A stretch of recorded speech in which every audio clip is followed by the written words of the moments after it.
Друга тема. Много пъти сте чували за телефонните измами и техните почти неуловими организатори. Обикновено в схемата участват няколко души по веригата, които не се познават помежду си. От дистанция ги ръководи организатор, когато също никога не са виждали. Връзката между този, който взима парите от жертвата и получателя измамник, се къса при таксиметровия шофьор. Обикновено организатора на измамата е на поне 100 км от потърпевшия. Разчита се на страха на участниците в схемата и на тяхната алчност да вземат бързо от лесно изкараните пари. Ключова роля имат таксиметровите шофьори. Те обикновено за по-скъпо платен курс карат парите където трябва. Днес ще ви разкажем за една телефонна измама с неочакван край. Когато домашният телефон на Мария Григорова звъни, тя не подозира, че разговора може да преобърне живота й. Жената много пъти е чувала предупрежденията за телефонни измами с мними лекари, несъстояли се катастрофи с близки, спешни операции на ставите и други все драматични причини да се дадат спешно пари на ръка.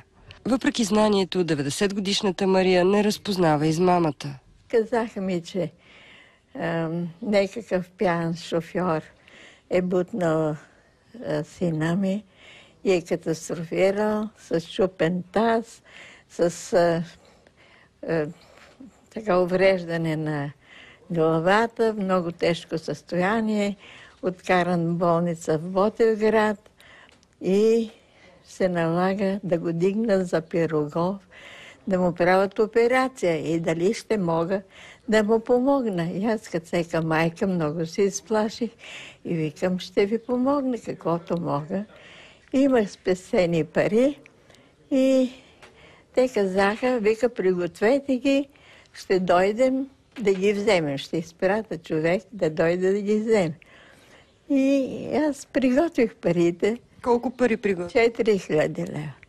Пакета ги свих в една малка торбичка, сложи ги в джоба на едно кожено яке и якето го сгънах в една по-голема нейлонова торба и ги подадах така с нейлоновата торба и яка вътре с пари.